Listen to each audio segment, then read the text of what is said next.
In early 1968, United States Marines fought the North Vietnamese Army in one of the most bitterly contested battles of the Vietnam War.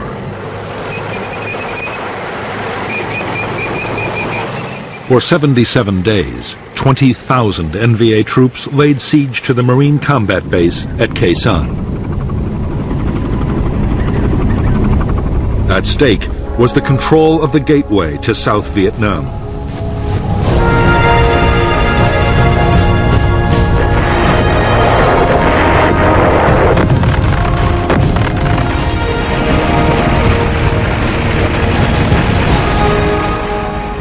The siege of Khe Sanh was the longest single battle of the Vietnam War. It was also one of the most violent.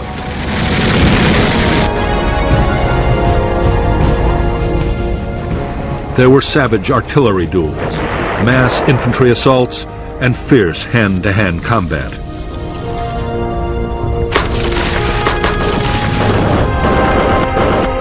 Khe Sanh also saw the most concentrated tactical bombing campaign in history, as the Americans used massed air power to try and break the siege.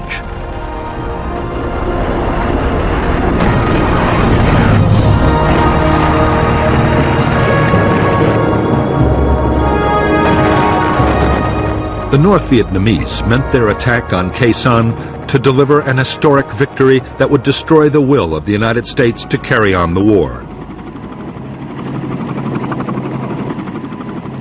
In fact, in spite of immense sacrifice, the North Vietnamese army would fail.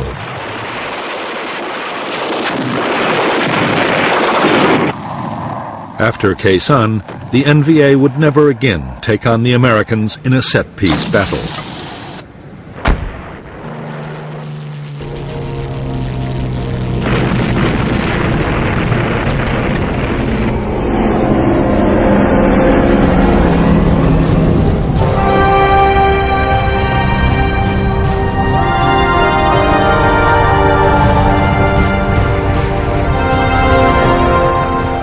In March 1965, 3,500 U.S. Marines had been the first American combat troops sent to South Vietnam.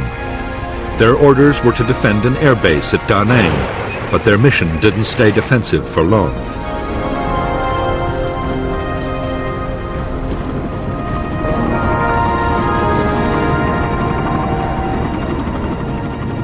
In spite of years of U.S. backing, South Vietnam was close to losing its war against communist Viet Cong guerrillas. By July 1965, Washington had decided to commit 200,000 U.S. troops to the fight, and the Marines had gone on the offensive.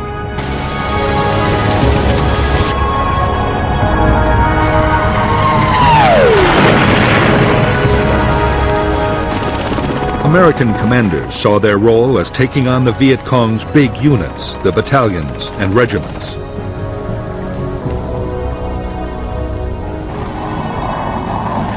The units were well trained and had been armed with modern weapons by North Vietnam.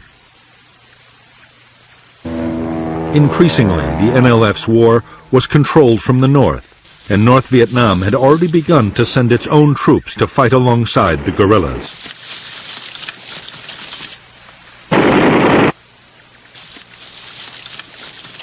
The first big battle between the Americans and the Viet Cong was in August 1965.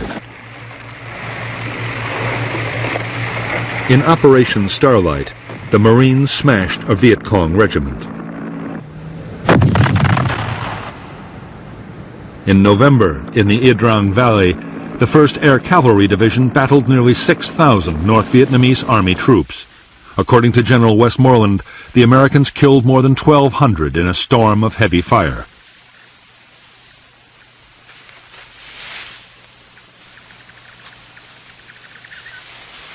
American commanders were buoyed up by their apparent success on the battlefield. More such victories would quickly force the Viet Cong to give up their campaign. The optimism did not last long.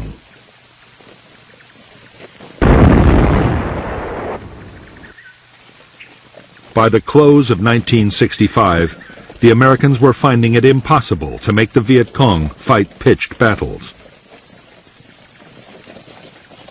Meantime, U.S. casualties were rising fast from ambushes, booby traps, and surprise attacks.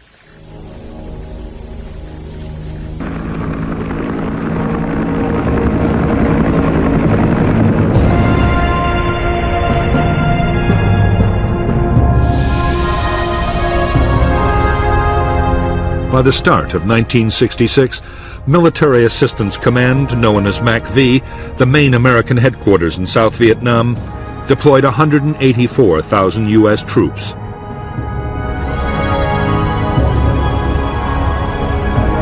Army units were concentrated in the Saigon area, in a strip along the Central Coast, and in the Central Highlands.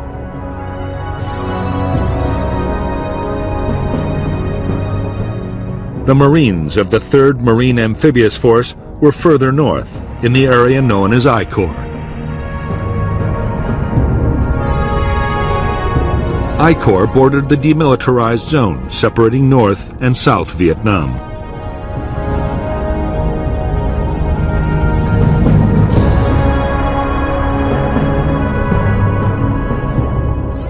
The Marines now had 3 main bases in I Corps, at Da Nang, Chu Lai, and Phu Bai, while the South Vietnamese Army had headquarters at Hue and Quang Nai. The threat came from NLF battalions in the countryside and the border areas, the North Vietnamese Army on the demilitarized zone, and from tens of thousands of local NLF inside the heavily populated coastal belt.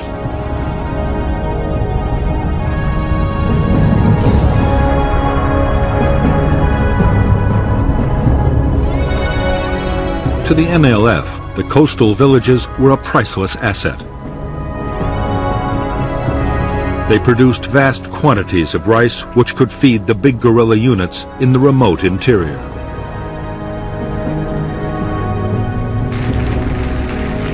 They also produced large numbers of recruits.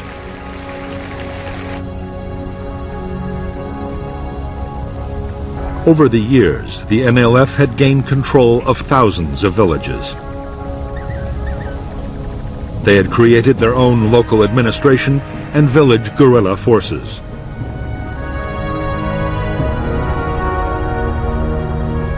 The villages also played host to the big units as they passed through on operations.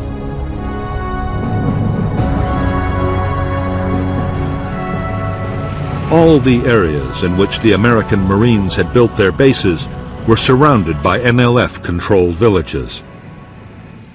Marine sweeps through the settlements rarely managed to find them.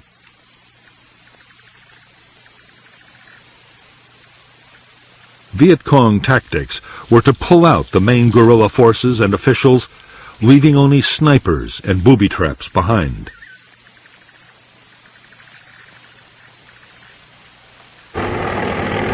After the Marines had moved on, the fighters would quickly return. For the Americans, it was deeply frustrating.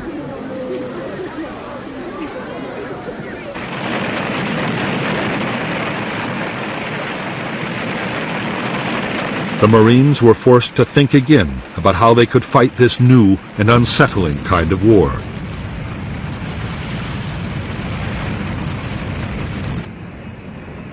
The answer the Marines came up with was a pacification program. The idea was to fight the NLF for control of the villages and to do it around the clock.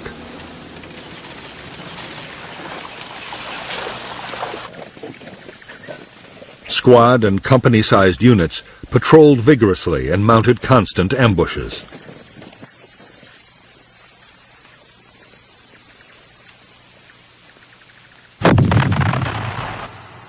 The rice harvest was protected to keep it out of Viet Cong hands.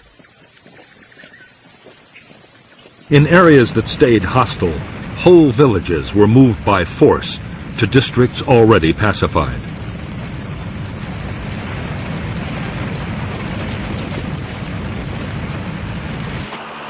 The Marines' aggressive military tactics were combined with persuasion. In civic action projects, widely known as the Hearts and Minds program, villagers were given medical aid and help with economic development. The Marines claimed the policy was highly successful and helped bring more than 1 million people under government control.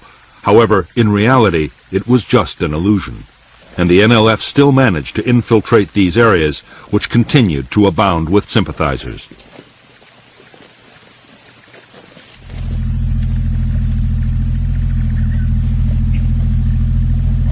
The change came in mid-1966.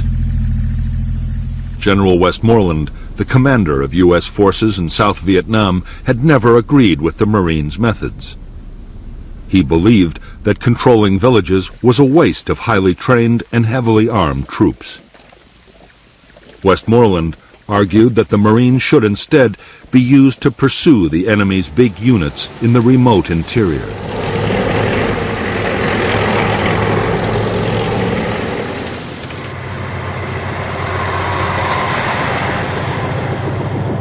In fact, events would soon force the Marines to reduce their whole pacification effort. Civil unrest erupted between South Vietnamese factions right across the country.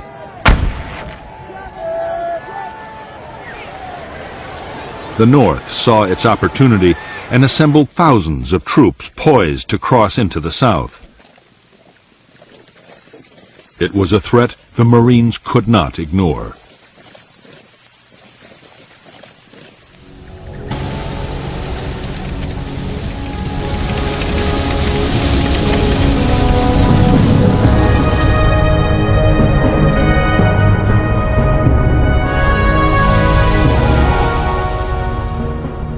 The North Vietnamese Army's 324B Division crossed the demilitarized zone in late May 1966 and encountered a Marine battalion. The NVA held their ground, and the largest battle of the war to date broke out near Dong Ha. General Walt moved most of the 3rd Marine Division north, 5,000 men in 5 battalions.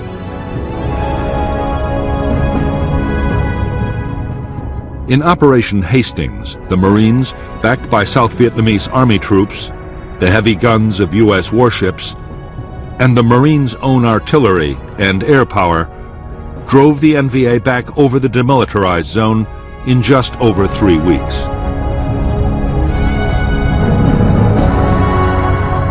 Because the Marines were forbidden to cross the demilitarized zone into North Vietnam, the 324B Division, along with elements of 2 more divisions, were able to regroup and return to the south almost at once. The Marines were forced to mount Operation Prairie, which tied up 11 battalions, nearly 10,000 troops, for a full 10 months.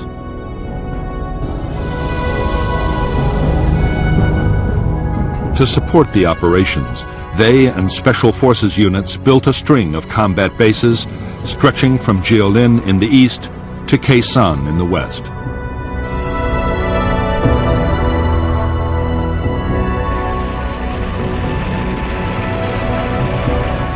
Casualties on both sides were heavy in Operations Hastings and Prairie. Although over 300 Americans were dead and nearly 1,500 wounded, it was a victory for the Americans.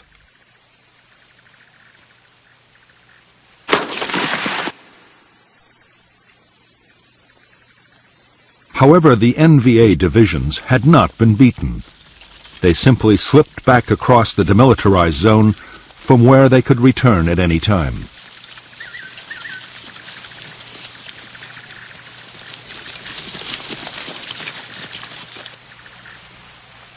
The Marines now had little choice but to keep strong forces in the area. As the Americans had expected, in the first months of 1967, North Vietnamese Army units once more began infiltrating into the south.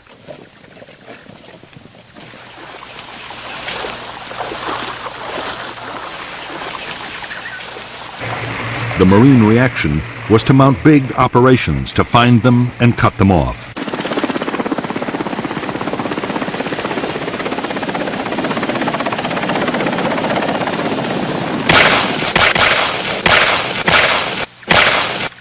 Both sides were determined to control the hilltops dominating the valley trails. The bloodiest battles of all were those fought for the hills surrounding the Marine combat base at Khe Sanh. These were 881 North and South and Hill 861, thus named for their height in feet.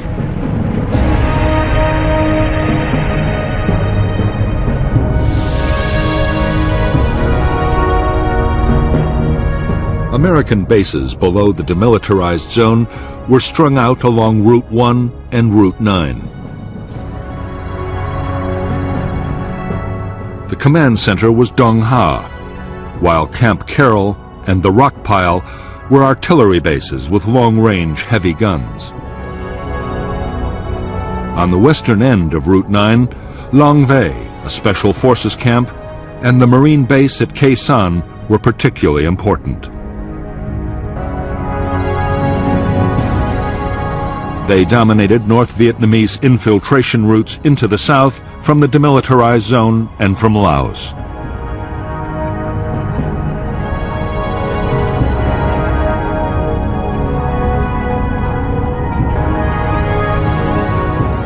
Khe Sanh Combat Base sat astride the valley of the Rao Quan River, with Dong Tree Mountain to the north and a series of smaller, numbered hills to the northwest.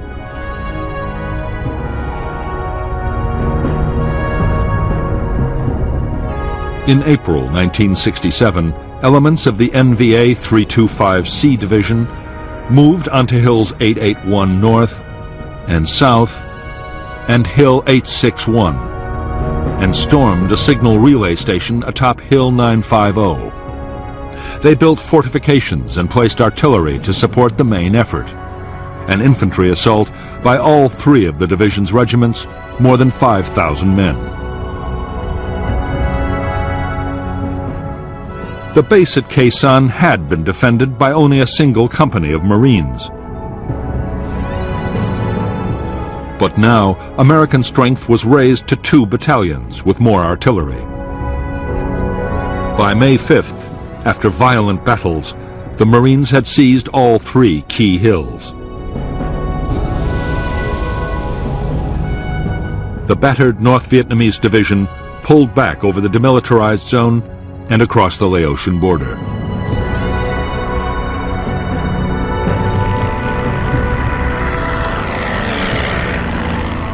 After the hill fights at Khe Sanh, the war on the demilitarized zone shifted to the eastern sector.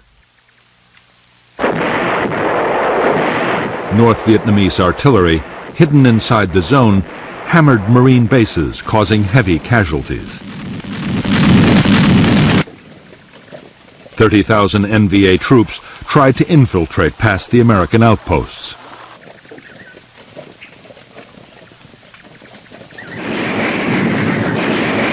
In July 1967, there was heavy fighting near Con Thien, killing 1,300 NVA troops.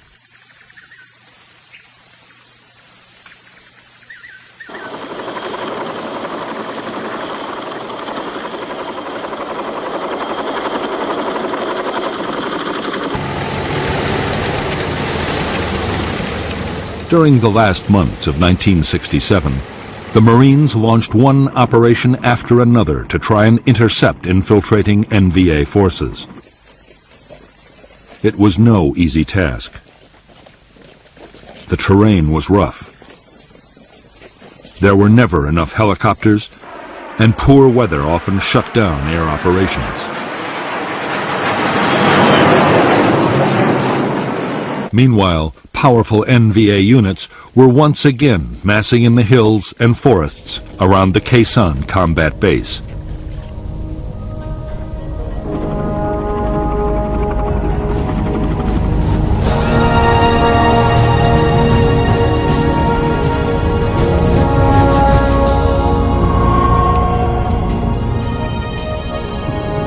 Since the start of the conflict, North Vietnamese leaders had been arguing bitterly about how best to win the war in the South. The president, Ho Chi Minh, was by now aging and in poor health, but he still had enormous influence.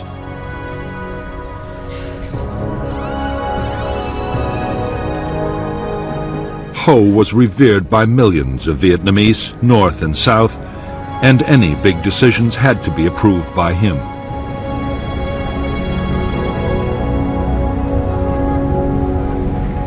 For the last 2 years, Ho had supported a cautious approach to fighting the war. But in mid-1967, he backed a new strategy pushed by powerful figures within the Politburo, including Lyndon Johnson, the General Secretary of the Communist Party.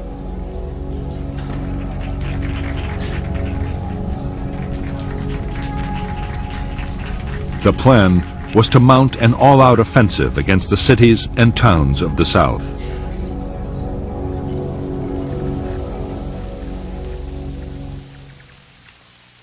The NLF guerrillas inside South Vietnam would launch most of the attacks. But General Giap, North Vietnam's defense minister, planned to add a distinctive touch of his own. He meant to pit North Vietnamese army troops directly against the Americans at Khe Sanh in a major set-piece battle.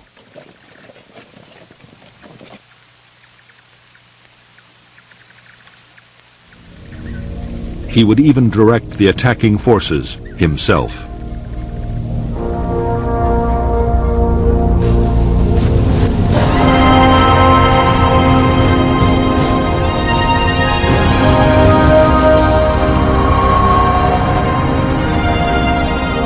Throughout 1967, the U.S. President Lyndon Johnson had been under pressure from his military advisors to intensify the war in Vietnam.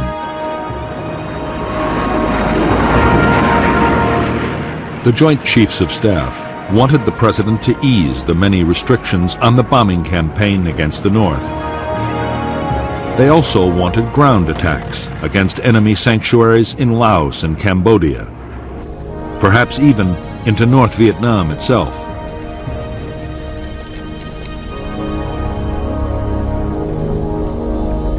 Without such measures, they could see no prospect of victory soon.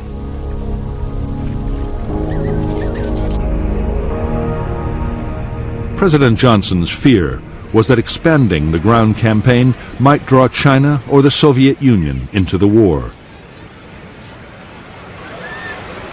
He also faced problems at home. The anti-war movement was already growing, and a wider conflict might turn the American people completely against the whole effort.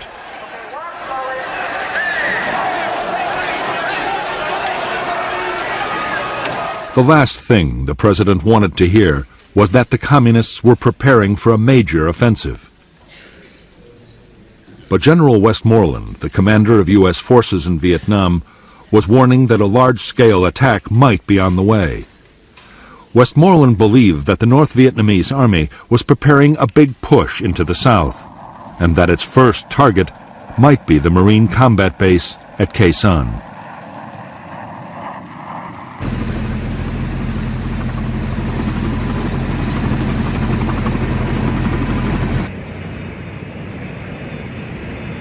Although the President and his advisers were deeply worried by the news, Westmoreland himself was optimistic.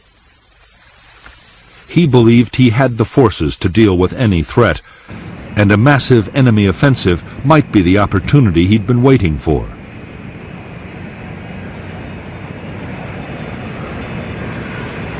If the North Vietnamese army came out into the open to fight pitched battles, there was a real chance of a decisive American victory.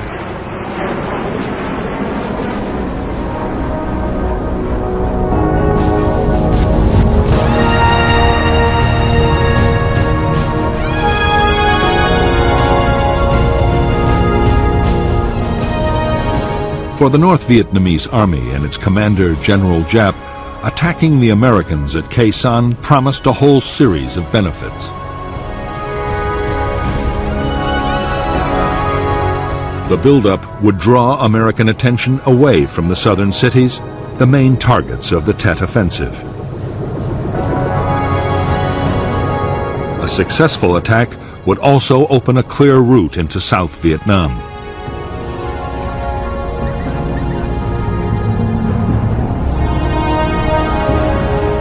A victory at Khe Sanh might also bring another, even more valuable prize: The U.S. Marines defending the base were an elite force, and crushing them might damage American morale beyond repair. In 1954, 13 years previously, General Giap had inflicted just such a defeat on French colonial forces at Dien Bien Phu.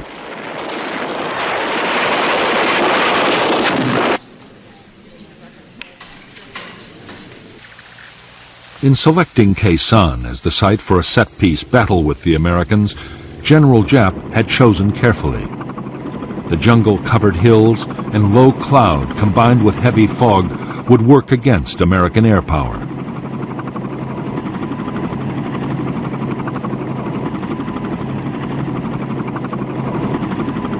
And while his own troops were close to supplies and reinforcements, the Americans could be cut off from any outside help.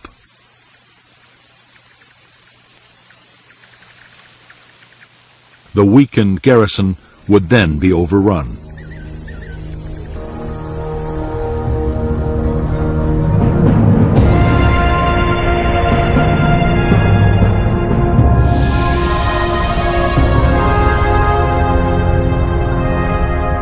From March 1967, the Americans had succeeded in sending heavily armed convoys down Route 9 to Khe Sanh. However, in July, an attempt to get long-range artillery to the combat base was blocked by North Vietnamese ambushes.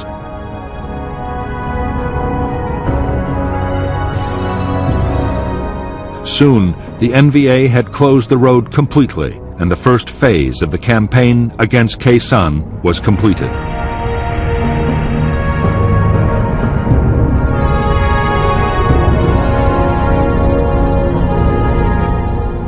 The next stage in the North Vietnamese plan was to deploy infantry north and west of Khe Sanh.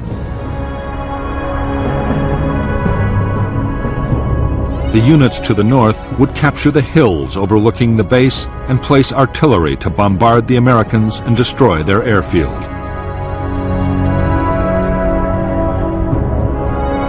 They would also mount ground attacks to create a diversion.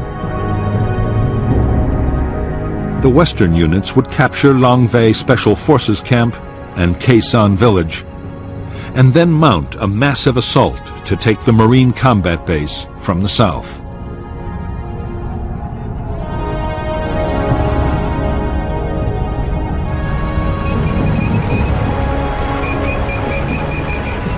A vital ingredient of General Giap's plan was to soften up Khe Sanh and its surrounding hill outposts with massive artillery bombardments.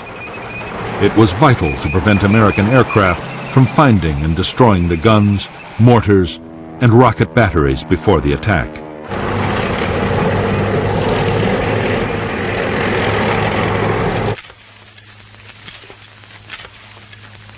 The troops made enormous efforts to protect the artillery by hiding it in caves or specially dug pits.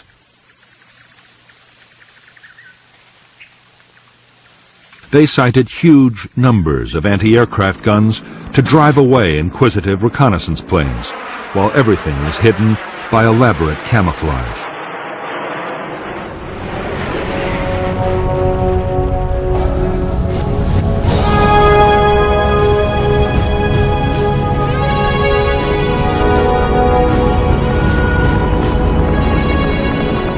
From the start of the war in Vietnam, U.S. military commanders had believed that the best form of defense was to attack in strength.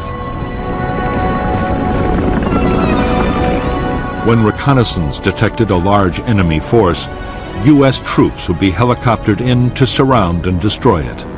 Although they often flew straight into an ambush, in the main the strategy worked.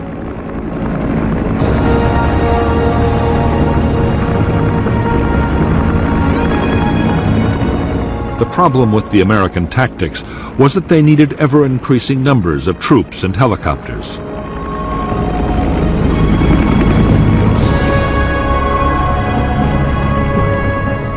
In Washington, Robert McNamara, the Secretary of Defense, worried that the constant demand for more men would eventually destroy public support for the war. Throughout 1967, McNamara had pushed for a strategy that would reduce the need for manpower.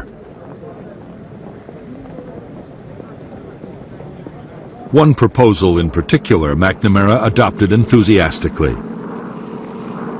The idea was to clear a line along the demilitarized zone and build an electronic barrier to stop enemy infiltration from north to south.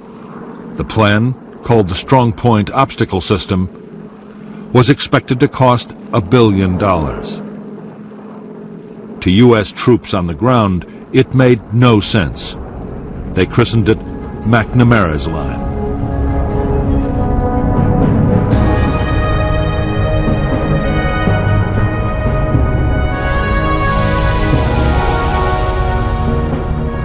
Because the eastern part of the demilitarized zone was flat ground, the area was given the first priority for defense. The plan was for 9 strong points, including Con Thien and Gielden, linked by fencing, minefields, and electronic detectors. West to Khe Sanh, U.S. bases would act as anchors for short strips of line, blocking all the likely approaches. Artillery would cover the whole area.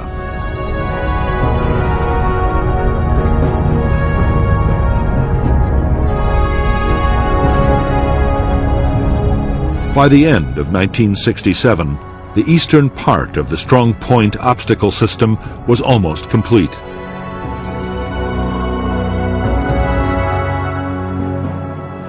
American planners hoped the new defense would at least channel the North Vietnamese into the more difficult hilly terrain guarded by the rock pile and Khe Sanh. In the future, when those bases too were part of the system, military commanders saw them playing a particularly important role. If full-scale ground operations were ever launched into Laos, the barrier would protect the Americans from flank attacks.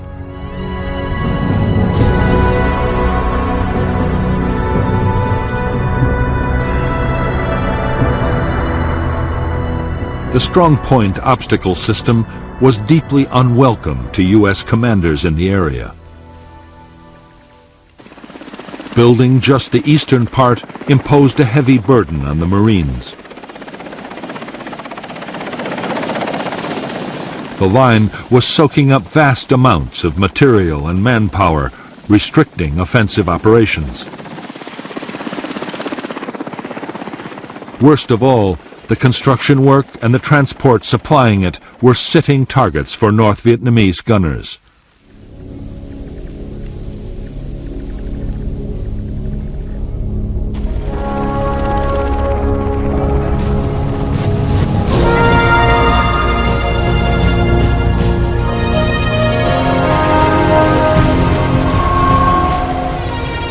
Altogether, the North Vietnamese Army numbered just under 470,000 troops in 12 divisions and 100 independent regiments.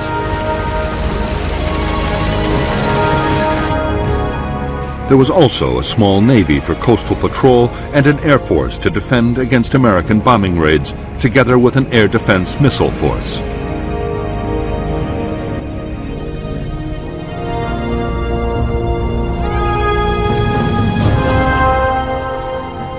China had also committed 50,000 advisors and engineers to repair damage done by American bombing and so free North Vietnamese troops for combat operations.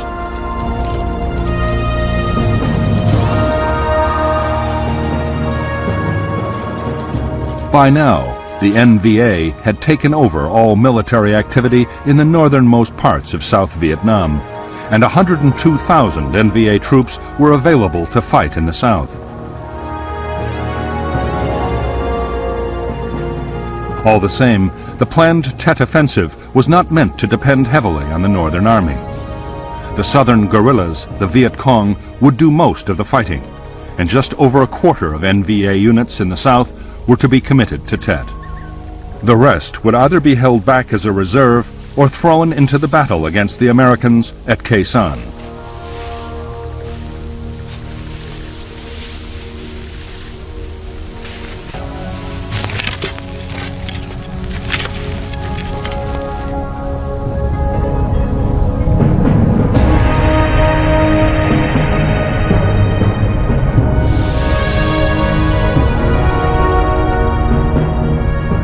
By the start of 1968, the North Vietnamese Army had more than 40,000 men positioned near the border with South Vietnam.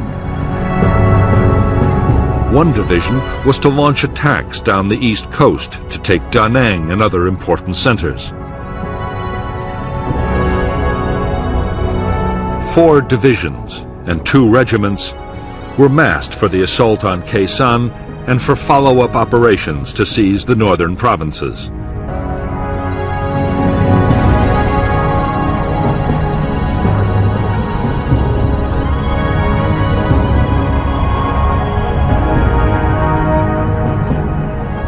North of Khe Sanh was the 325C Division, with 3 regiments and a battalion.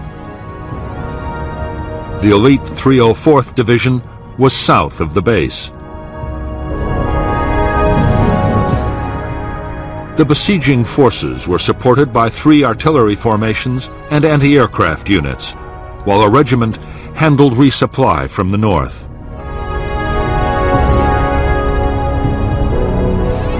Further east, another division was placed to threaten the American artillery base at the rock pile, to keep Route 9 cut, and to act as reinforcements.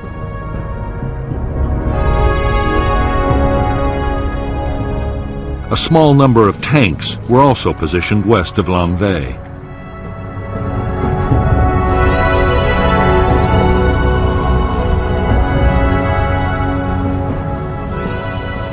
If the battle for Khe Sanh was to end in victory, General Giap and his planners knew that an uninterrupted flow of supplies would be the key. The experience in 1954 of fighting the French at Dien Bien Phu had taught him the value of ensuring continuous supply long before the final storming of the enemy base. He was determined to repeat his achievement at Khe Sanh.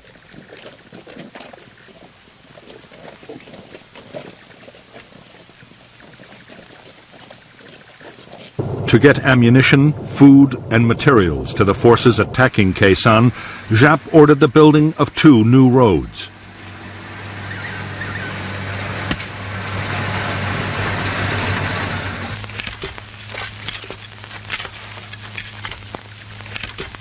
They were soon detected by the Americans, who named them the Santa Fe Trail. U.S. fighter bombers made furious attacks, but the roads were impossible to destroy or even damage seriously.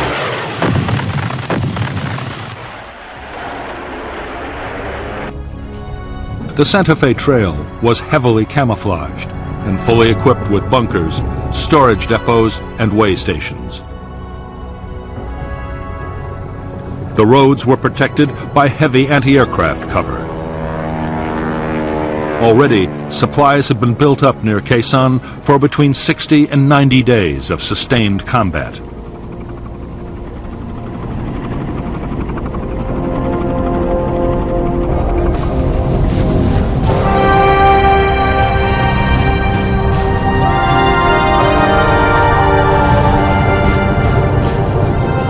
For more than a decade, the North Vietnamese Army had been getting military equipment from China and the Soviet Union.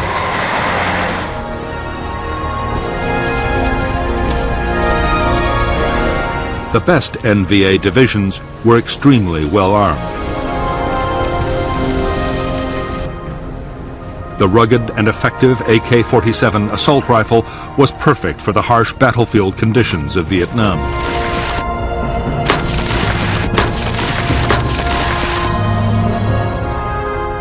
Infantry units had large numbers of machine guns and RPG-7 anti-tank grenade launchers.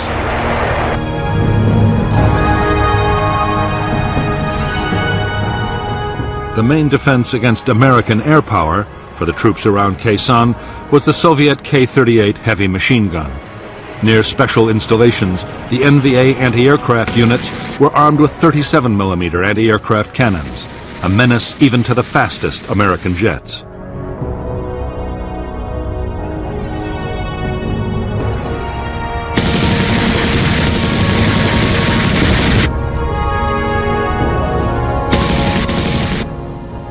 The heavy artillery which NVA gunners would use to try and overwhelm the defenses of the Khe Sanh base was also Soviet and Chinese. The 130mm field gun had a range of 19 miles, further than any comparable American gun. U.S. troops rated it the best all-round artillery piece on the Vietnam battlefield.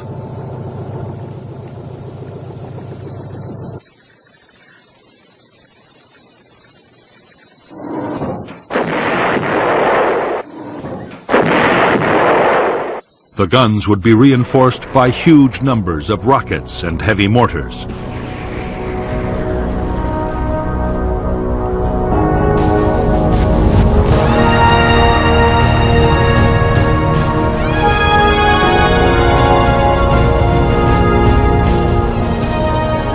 The troops of the North Vietnamese Army were recognized even by their American enemies as first-class soldiers.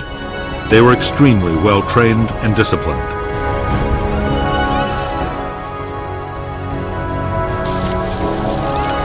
They were skilled in tactics, and their morale and determination often seemed to the Americans to border on the fanatical.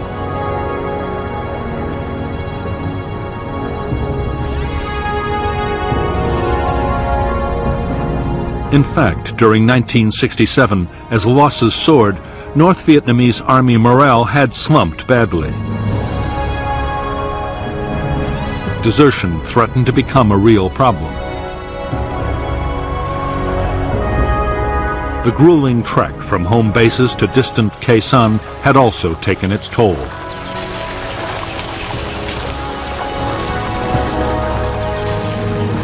American bombing was a constant danger, and diseases, particularly malaria, were rife. Most of the NVA soldiers who were massing to attack Khe Sanh were from the coastal lowlands of North Vietnam and found life a misery in the sodden, insect-infested jungles, as did their enemy.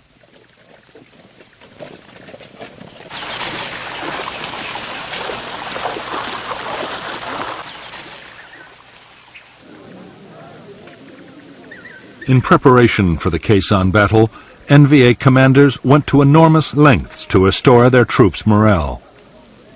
Cultural groups were sent on the long and arduous journey to the front to entertain the troops.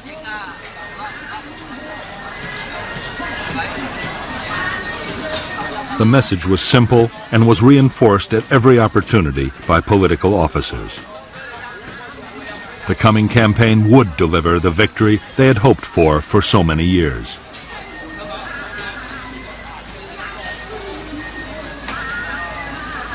The propaganda effort worked well.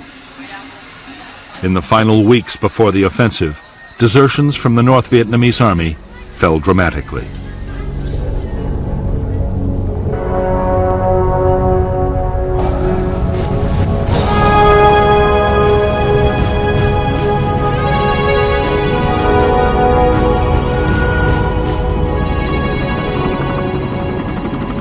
In late 1967, 73,000 of the almost 500,000 American troops in South Vietnam were United States Marines. They were under the command of the U.S. Navy Pacific Fleet Headquarters in Honolulu, but operational control was with General Westmoreland's Military Assistance Command in Saigon.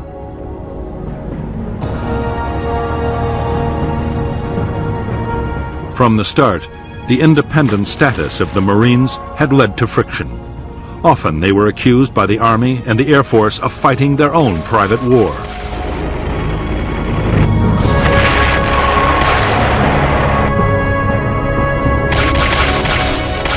Since Lieutenant General Robert Cushman had taken over as Marine Commander in June 1967, he and Westmoreland had argued continuously over how the Marines should best be used.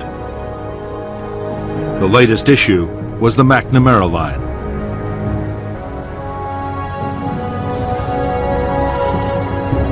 The idea was strongly opposed by the Marines, but Westmoreland had become a strong supporter.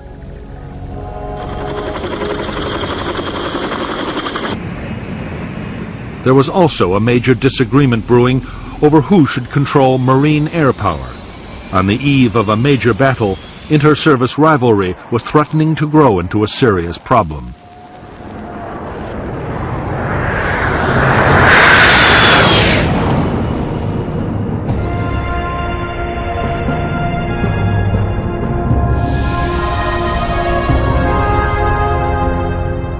American units in I Corps were commanded by the 3rd Marine Amphibious Force with its headquarters at Da Nang. The force controlled the 1st and 3rd Marine Divisions and elements of the 5th, along with the 23rd Army Division, 2 Army brigades, and a squadron of armored cavalry. The South Vietnamese Army deployed 2 divisions and an infantry regiment in I Corps, and there was also a brigade of Korean Marines.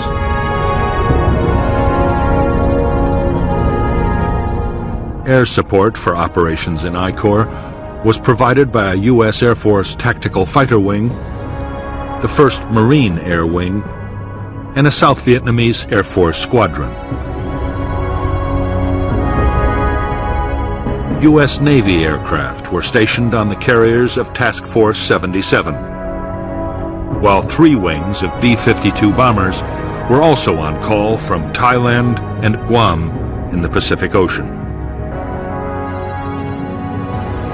Air supply was carried out by Marine and Air Force transport and helicopter squadrons.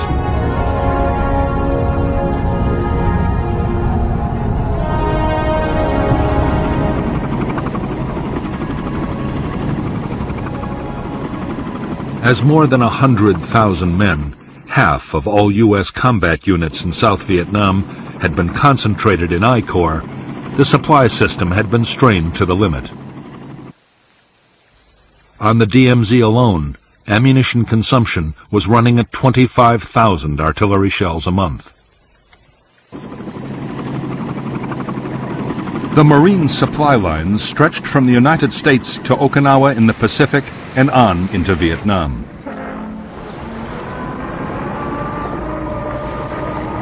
The U.S. forces required 21,000 tons of food, ammunition, fuel, and general supplies daily. As a result, there was a constant stream of ships and air freight into Da Nang.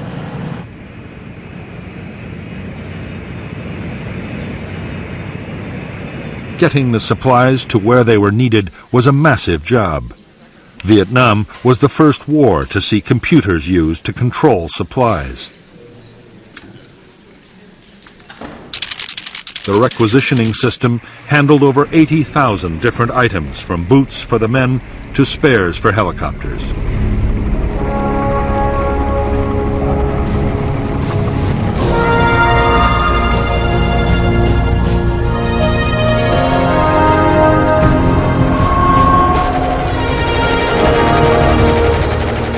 Just like their North Vietnamese enemies, the Marine infantry would depend in the coming battles on supporting firepower. They had large numbers of medium and heavy mortars.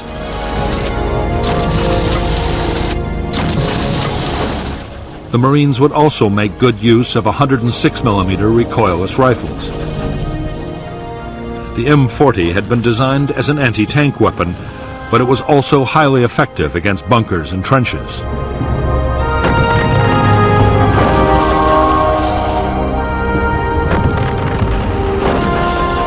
Marine bases always had their own standard 105mm artillery pieces.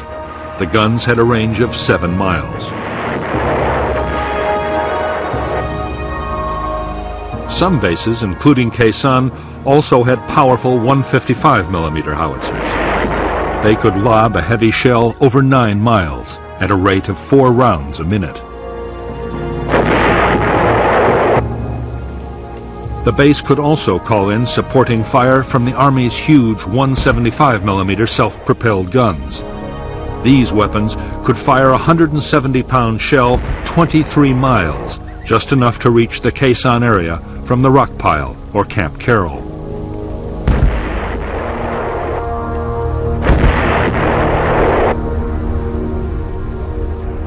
Support from aircraft was much less reliable than artillery.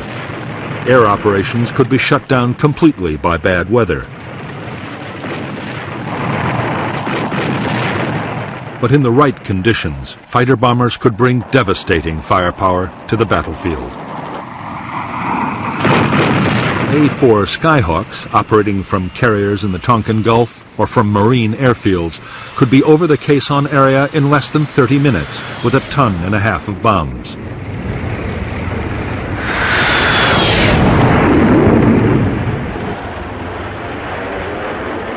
Navy, Marine, and Air Force Phantoms were also on call.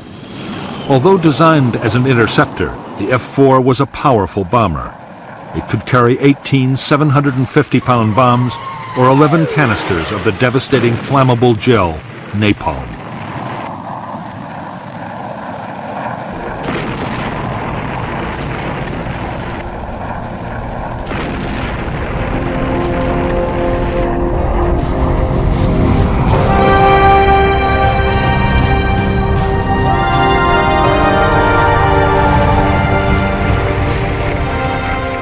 As an elite formation which could attract recruits of the highest quality, the United States Marines had for years been an all-volunteer force.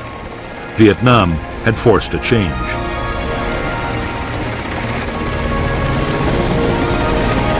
Restricting tours of duty to 13 months and the steady accumulation of casualties meant the Marine Corps had to take in draftees. Around 20,000 men had been drafted in by the end of 1967.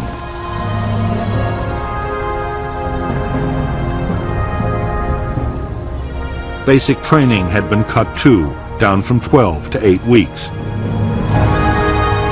There was also a severe shortage of skilled personnel, particularly helicopter pilots. In spite of the sometimes appalling conditions of cold, wet and dirt in which the Marines in Vietnam had to live and fight, their morale had stood up well. Marine discipline and the sense of being part of an elite helped. So did the knowledge that support from artillery, helicopter gunships, or strike aircraft was not far away.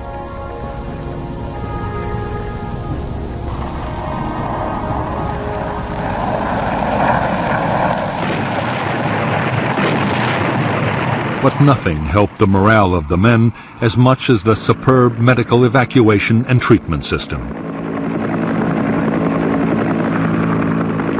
After emergency treatment by a medic on the spot, a wounded man could expect to be picked up by medevac helicopter in less than half an hour.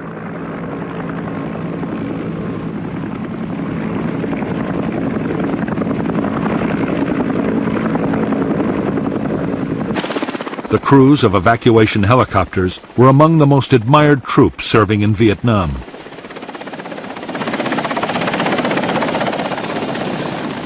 The pilots would go to extraordinary lengths to get wounded men away, even under heavy fire.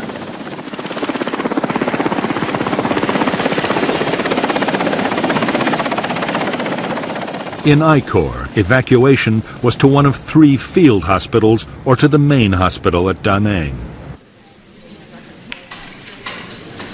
There were also 2 fully equipped Navy hospital ships, each with more than 500 beds. So effective was the Marine medevac system that 99% of evacuated Marines survived their wounds.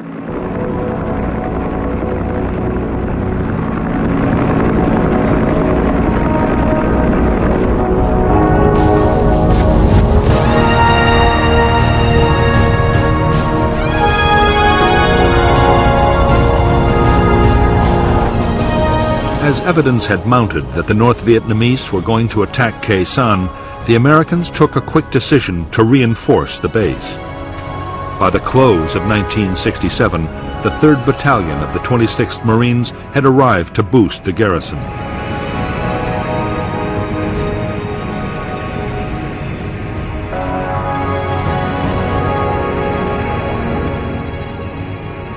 New bunkers, quarters, and perimeter defenses had to be built fast.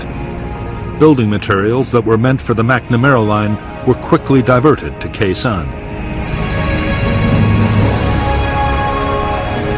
Only days after the new Marine unit had arrived at Khe Sanh, it launched a major search and destroy operation towards the border with Laos. The Marines discovered North Vietnamese weapons caches and fresh trails. but not a single enemy soldier opened fire.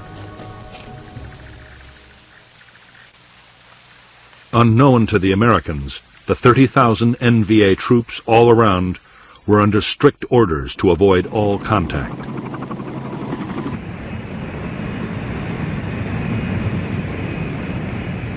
Christmas 1967 came and went on the demilitarized zone, but the North Vietnamese stayed uncannily quiet.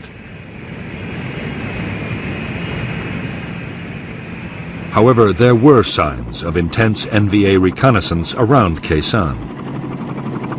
Most Marines now believed the question was not whether the North Vietnamese meant to storm Khe Sanh, but when.